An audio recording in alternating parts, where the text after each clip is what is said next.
Damai sejahtera Allah yang melampaui segala akal, kiranya itulah yang memelihara hati dan pikiran saudara-saudara dalam Kristus Yesus Tuhan kita.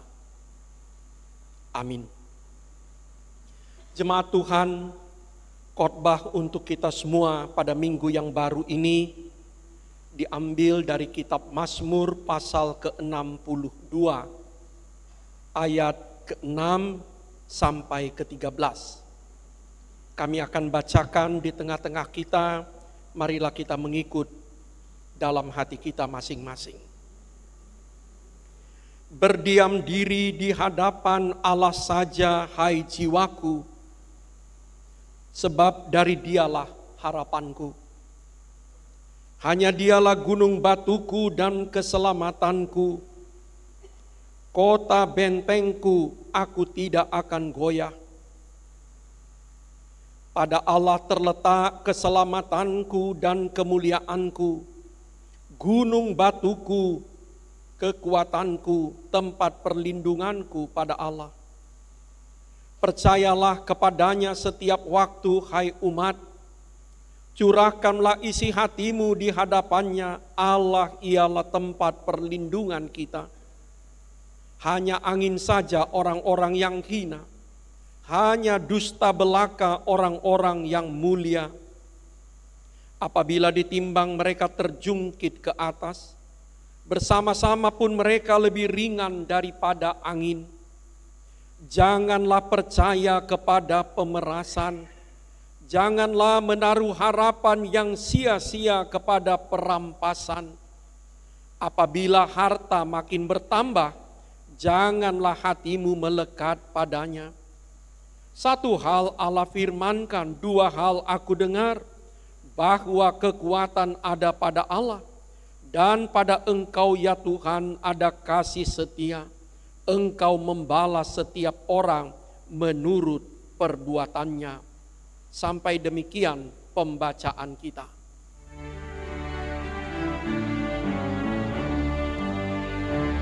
Di hati kami Tuhan, Kau tulis sabdamu, supaya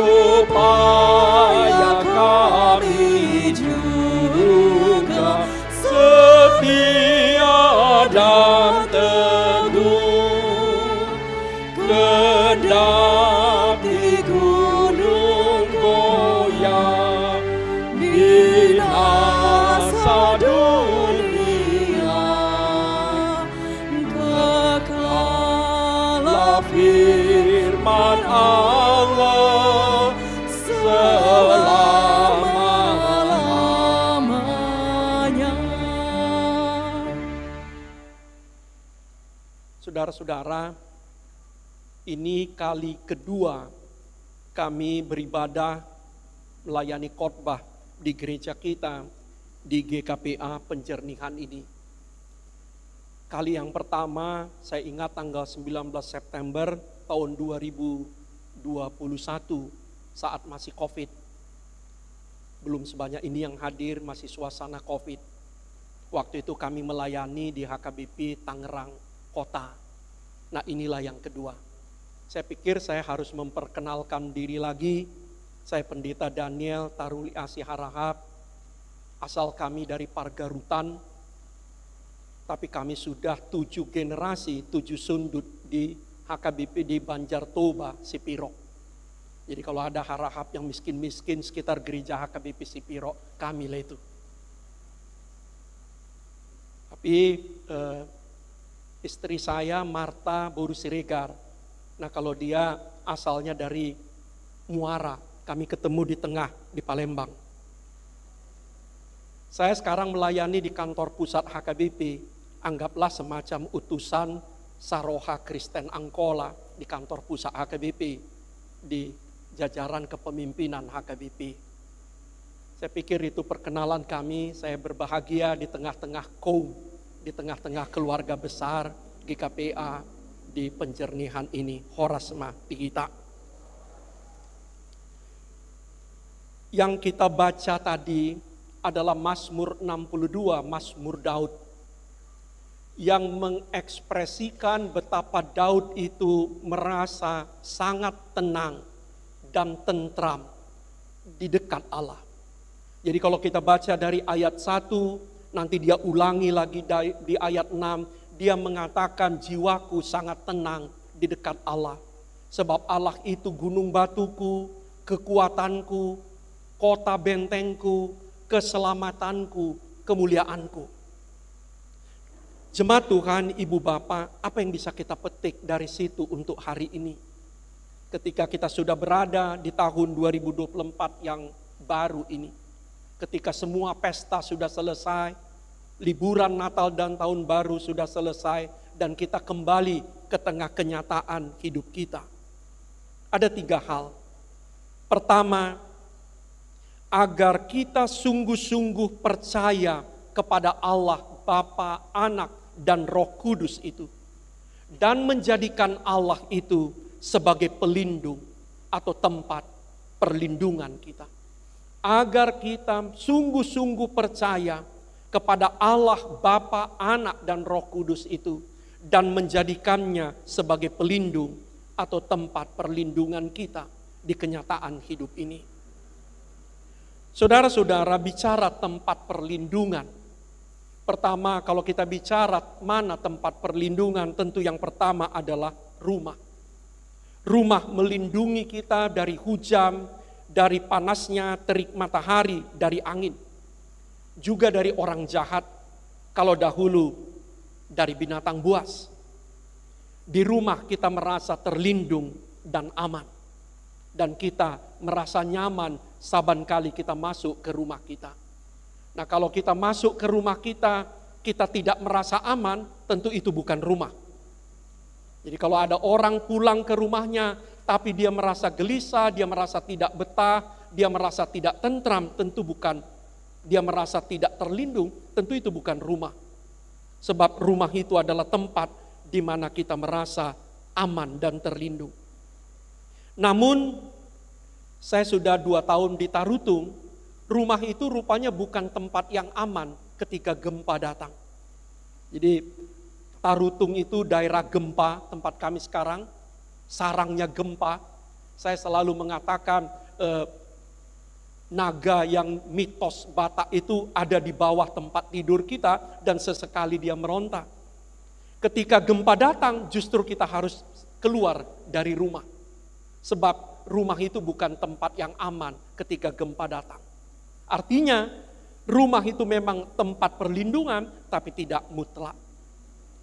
Dulu, puluhan tahun yang lalu, saya pernah mengingat kejadian ketika di masa Natal ada sebuah keluarga jemaat mengunci rumahnya, pergi ke gereja, rumahnya pakai teralis, kuat, tapi kemudian tiba-tiba terbakar. Dan tidak ada yang bisa menolong karena tidak bisa dibongkar dari luar. Karena teralis yang begitu kuat, rupanya yang punya rumah lupa mencabut kabel setrikaan dan rumah itu terbakar. Artinya rumah itu memang tempat perlindungan, tapi tidak bisa juga rupanya selamanya. Kadang-kadang justru bahaya bisa juga datang dari dalam, dari rumah kita sendiri. Rumah juga bukan tempat yang sangat aman ketika datang banjir bandang.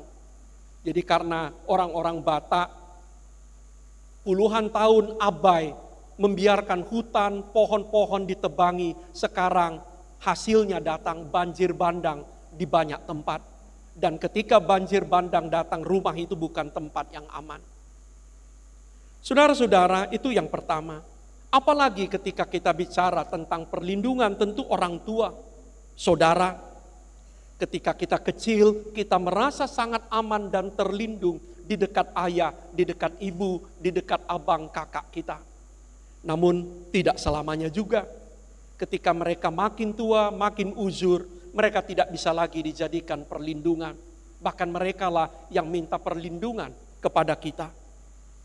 Kadang-kadang orang berlindung kepada seorang pejabat, seorang yang dianggap kuat, tapi tidak bisa selamanya. Dia bisa pindah, dia bisa pensiun, atau dia bisa meninggal. Nah, salah satu lagi yang paling sering dianggap sebagai tempat perlindungan adalah uang. Semakin banyak uang kita merasa semakin aman.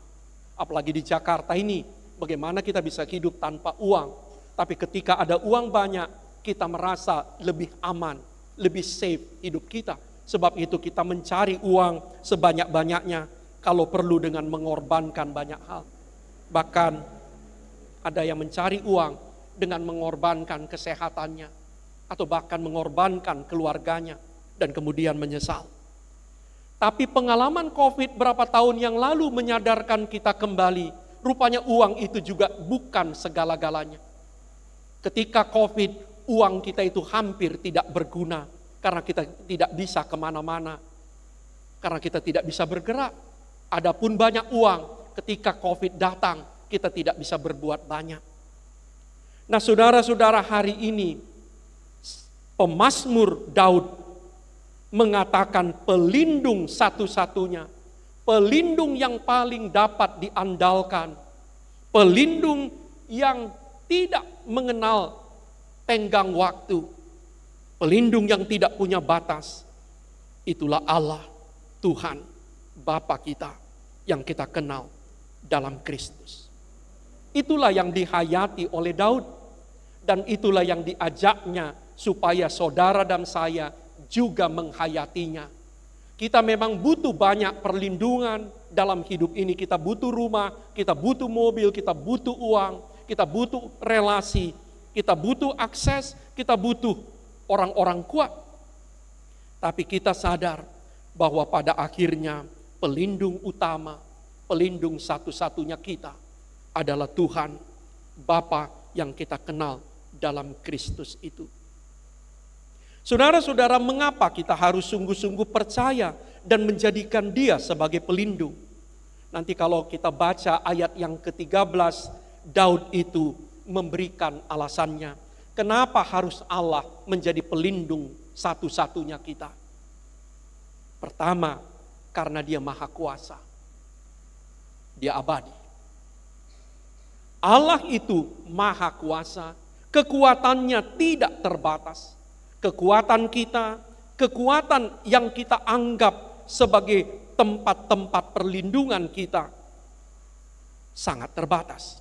Tapi kekuatan Allah Bapa itu sama sekali tidak terbatas. Sebab itu Dia memang pantas dijadikan perlindungan, tempat perlindungan kita. Tapi ada satu lagi kata pemazmur di ayat 13 itu. Sebab Dia mengasihi kita dan setia. Dia mengasihi kita dan setia. Dia Maha Kuat. Kekuasaannya tidak terbatas dan tidak punya tenggang waktu. Tapi satu lagi yang lebih penting, Dia mengasihi kita dan setia. Ada orang kuat yang berkuasa, tapi tidak mengasihi saudara. Dia tidak bisa dijadikan tempat perlindungan. Dia kuat, dia berkuasa, tapi dia tidak mencintai dan tidak setia kepada saudara dan saya. Bagaimana kita mungkin berlindung kepadanya? Tapi ada juga orang yang sangat mengasihi kita. Dia setia, tapi dia sangat lemah. Bagaimana juga kita bisa menjadikannya sebagai tempat perlindungan? Dia memang mencintai kita, tapi dia tidak punya daya.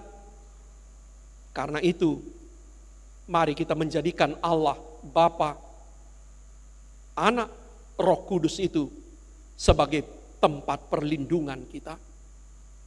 Dan itulah yang kita baca dalam Amsal 3 ayat 5 ketika sang pengamsal berkata, percayalah kepada Tuhan dengan segenap hatimu dan janganlah bersandar kepada pengertianmu sendiri. Amsal 3 ayat 5.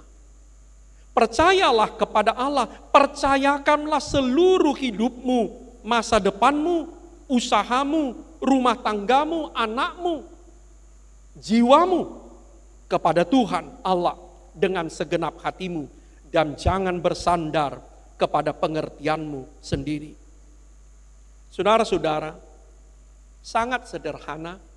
Hari ini kita diajak kembali menghayati arti percaya itu.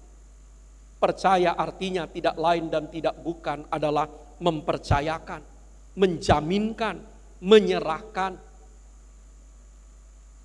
Kepada siapa saudara mau titipkan kunci rumah saudara? Kunci kamar saudara, di mana di dalamnya ada berangkas, ada perhiasan dan ada uang. Kepada siapa saudara mau menitipkan mobil saudara? Kepada siapa saudara mau menitipkan anak yang sangat saudara cintai? Tentu kepada orang yang betul-betul kita percaya. Kita tidak akan pernah mau menitipkan uang kita, apalagi dalam jumlah besar, apalagi anak kita, orang yang kita cintai, kepada orang yang sama sekali tidak bisa kita percaya. Lebih dari itulah kita diminta untuk menitipkan, menjaminkan, mempertaruhkan, menyerahkan totalitas hidup kita kepada Allah yang Maha Kuasa dan setia. Saat saudara dan saya sakit atau dalam keadaan sulit, siapa sesungguhnya yang kita andalkan? Saudara-saudara, menurut kami, saya sudah 33 tahun menjadi pendeta. Menurut kami, gereja-gereja, terutama mungkin gereja-gereja berlatar belakang Sumatera Utara, berlatar belakang Batak, harus kembali menjadikan percaya atau iman sebagai narasi utamanya. Seringkali kita melakukan terlalu banyak hal, terlalu repot dalam urusan bergereja, tapi kita lupa kepada satu hal, mempercayakan hidup kita kepada Allah. Padahal itulah yang diminta. Saudara-saudara, apapun yang kita lakukan sebagai gereja, sebagai orang Kristen, jika tidak membuat kita lebih percaya, lebih mempercayakan, lebih menyerahkan hidup kita kepada Allah, nggak ada gunanya. Apapun yang kita lakukan, jika tidak berdasar dari iman, dari kepercayaan kita kepada Allah itu, juga tidak ada gunanya. Karena itu Paulus berani mengatakan, segala sesuatu yang tidak berdasar kepada iman, segala sesuatu yang tidak membawa kita kepada iman adalah dosa. Yang kedua, apa yang bisa kita petik dari Mazmur 62 ini? Saya menganjurkan nanti setelah kita pulang ke rumah, kita baca kembali dari ayat yang pertama. Agar hati kita sungguh-sungguh tenang dan tentram, agar hati kita sungguh-sungguh tenang dan tentram, karena Dialah Bapa, Dialah penebus kita. Saudara-saudara, Daud yang menuliskan Mazmur ini adalah seorang serdadu, seorang prajurit yang hidup dari satu peperangan ke peperangan yang lain, dari satu masalah ke masalah yang lain, dari satu tantangan ke tantangan yang lain, dan dia selalu terancam kematian.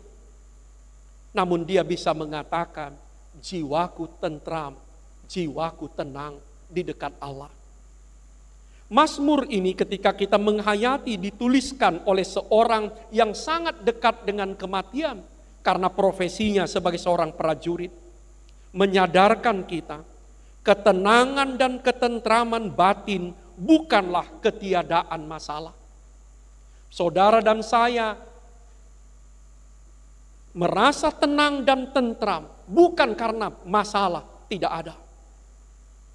Ketentraman dan ketenangan batin itu bukan karena tidak ada tantangan, bukan karena tidak ada ancaman, bukan karena tidak ada kekurangan, tetapi kemampuan kita menghadapi masalah dengan iman, atau lebih tepat, kepercayaan kita bahwa Allah Bapa yang kita sembah itu lebih besar dari masalah, dari tantangan, dari ancaman yang ada di sekitar kita.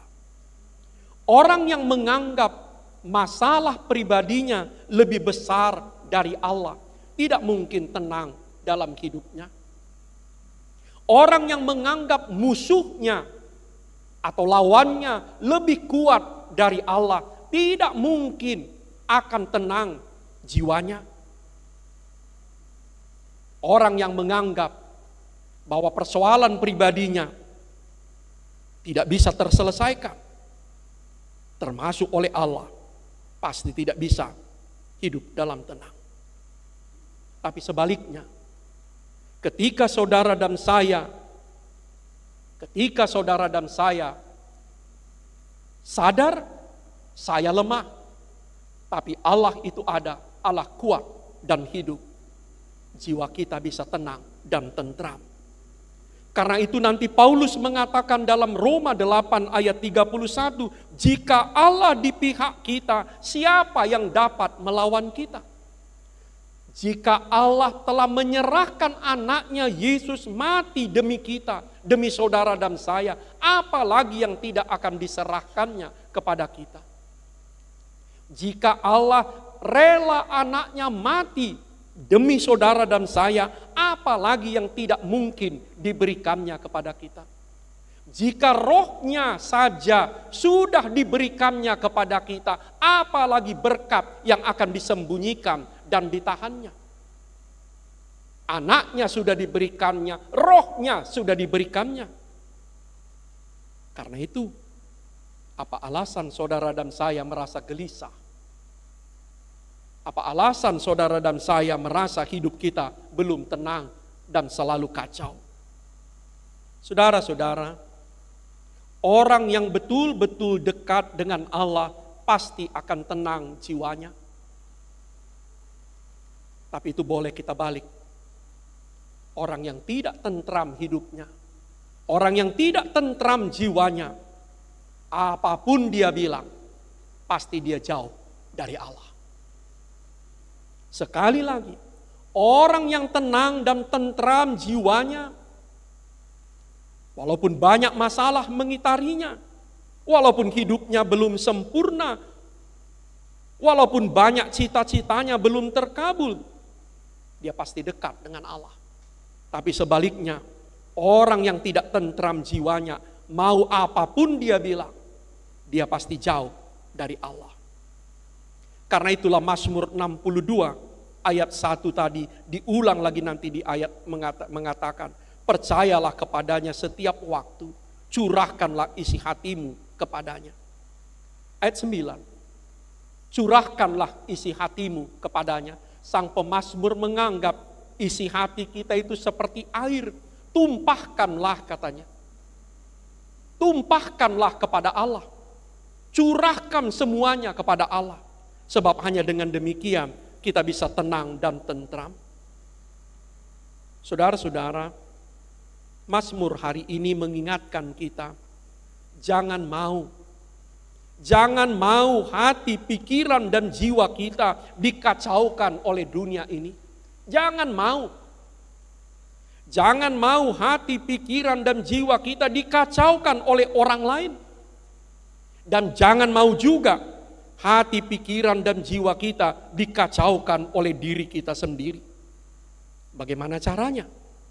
Percayalah kepadanya setiap waktu, setiap kondisi. Curahkanlah isi hatimu kepadanya. Nanti 1 Petrus 5 ayat 7 mengatakan, serahkanlah segala khawatirmu kepada Allah, sebab ialah yang memelihara kamu. Kalau sudah diserahkan, jangan ambil lagi. Saudara-saudara, serahkanlah segala khawatirmu. Kata khawatir itu boleh diganti dengan kegelisahan, boleh diganti dengan kecemasan, boleh diganti dengan ketegangan. Serahkanlah kepada Allah. Kalau sudah diserahkan, jangan ambil lagi. Begitu muncul lagi, serahkan lagi kepada Allah. Demikianlah seterusnya. Sebab itulah Daud mengatakan, dekat Allah jiwaku tenang dan tentram. Ayat 1 dan 6 Mazmur 62. Yang ketiga dan terakhir, apa yang bisa kita petik dari Mazmur 62 ini untuk kita bawa pulang? Bukan cuma sekedar untuk menjadi renungan di gereja ini, tapi kemudian hilang sebelum kita sampai rumah, sebelum kita bekerja lagi besok. agar kita sungguh-sungguh berhikmat dalam hidup ini. Dalam bagian-bagian akhir Mazmur tadi, kita baca Daud mengajar dirinya sekaligus mengajar orang lain supaya jangan mengandalkan atau bergantung kepada manusia, lebih baik mengandalkan Allah. Dia katakan manusia itu apakah orang hina atau orang mulia, hanya seperti debu atau sekedar dusta atau bayang-bayang yang bisa hilang. Jangan andalkan kejahatan, katanya pemerasan. Dan jangan andalkan uang atau harta, ayat 11. Saudara-saudara, saya bisa kasih daftar bagaimana Alkitab berulang-ulang mengatakan jangan berharap, jangan gantungkan hidupmu kepada manusia. Yesaya 22 ayat 22, jangan berharap kepada manusia. Mazmur 146 ayat 3, jangan percaya kepada para bangsawan, kepada anak manusia, sebab dia tidak dapat memberi keselamatan. Saudara-saudara, 14 Februari pemilihan presiden. Ingat, kita memilih presiden, kepala pemerintahan dan kepala negara, bukan memilih juru selamat. Sekali lagi, 14 Februari kita memilih presiden dan anggota parlemen, bukan memilih juru selamat. Jangan pernah kita mau gantungkan seluruh totalitas hidup kita kepada manusia, termasuk yang akan maju dalam kontestasi politik. Dalam kalimat yang negatif, Yeremia 17 ayat 5, Nabi Yeremia mengatakan dengan kalimat yang sangat keras, dalam bahasa negatif, terkutuklah orang yang mengandalkan manusia, yang mengandalkan kekuatannya sendiri. Saudara-saudara, apa artinya itu? Rupanya betapapun pentingnya, betapapun butuhnya, betapapun inginnya kita kepada seorang anak manusia, dia tidak boleh dijadikan seperti Tuhan. Dia bukan gantungan keselamatan. Jangan kita gantungkan hidup kita kepada manusia seolah-olah dia Tuhan yang maha kasih, dia maha kuasa, maha abadi. Dia tetap anak manusia yang juga akan pergi. Nanti dalam Lukas 12 ayat 15, Tuhan juga mengingatkan kita, jangan juga gantungkan hidupmu kepada kekayaan. Waspadalah terhadap segala ketamakan, sebab walaupun seorang memiliki harta berlimpah, hidupnya tidak tergantung kepada hartanya itu. Lukas 12 ayat 15. Di 1 Timotius 6 ayat 17, Rasul Paulus mengatakan kepada muridnya, peringatkan orang-orang kaya, katanya, jangan tinggi hati dan jangan berharap kepada sesuatu yang tidak tentu, seperti kekayaan. Kekayaan itu perlu, kekayaan itu penting, tapi bukan gantungan iman, gantungan kehidupan. Karena itulah pada akhirnya saudara-saudara, kita diajak untuk berhikmat. Ada 3 hal yang kita butuhkan kalau memakai bahasa seorang teolog, Reinhold Niebuhr, yang terkenal dengan doa keikhlasannya, serenity prayer-nya.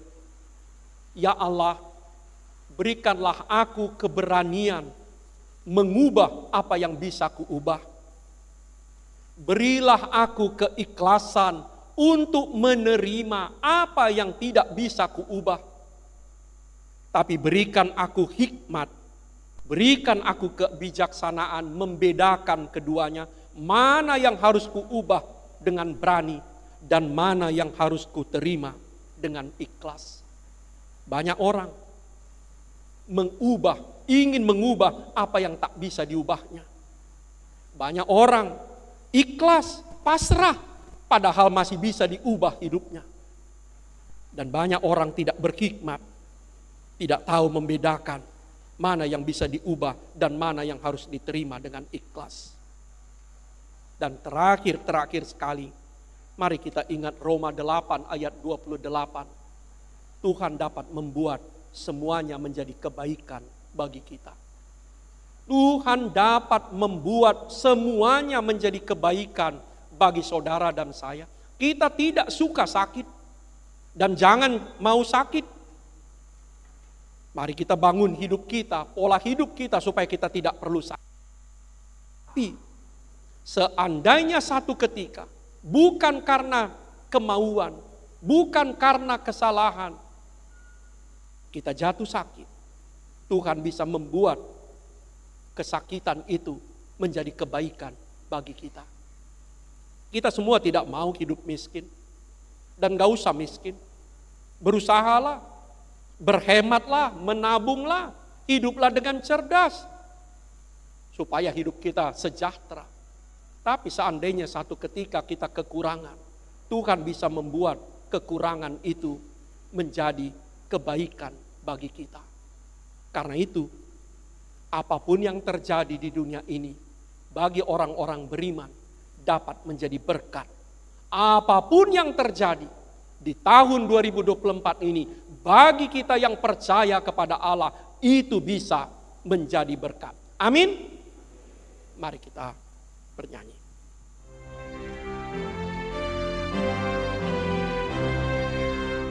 Amin, amin, amin. Kami sungguh yakin dan padamu bersyukur dalam nama putramu. Mari kita berdoa. Ya Allah, terima kasih.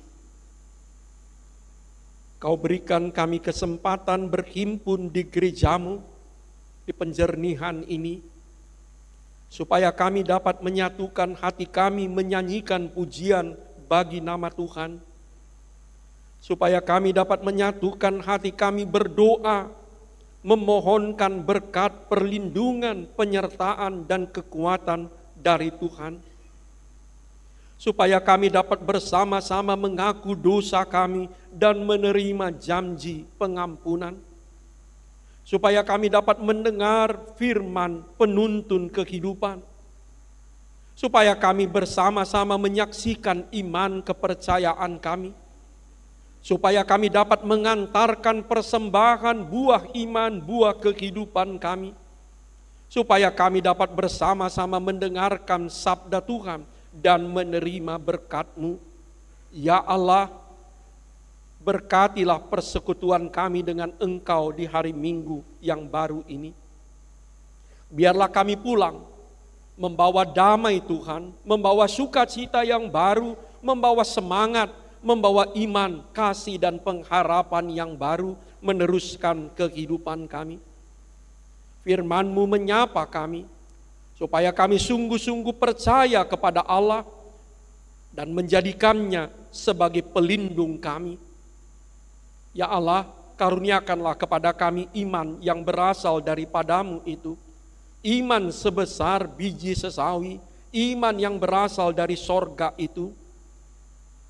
Supaya jiwa kami tenang, hati kami tentram di dekat-Mu. Ya Allah, berikan kami hikmat, supaya kami dapat berhikmat sepanjang hidup kami. Biarlah kami hanya mengandalkan Engkau saja dalam kehidupan kami. Sadarkan kami, Kaulah satu-satunya Allah, Kaulah satu-satunya pelindung dan juru selamat kami, dan Kau sungguh dapat diandalkan, ya Bapa, dalam Kristus Tuhan kami. Berkati kami di minggu yang baru ini, berkati anak-anak kami, berkati keluarga dan rumah tangga kami, berkati orang tua kami yang sudah lanjut usia, dan berkati secara khusus gerejamu GKPA Penjernihan, para pendeta, para hamba-Mu di sini. Demi nama Kristus, dengarkanlah doa umat-Mu. Amin.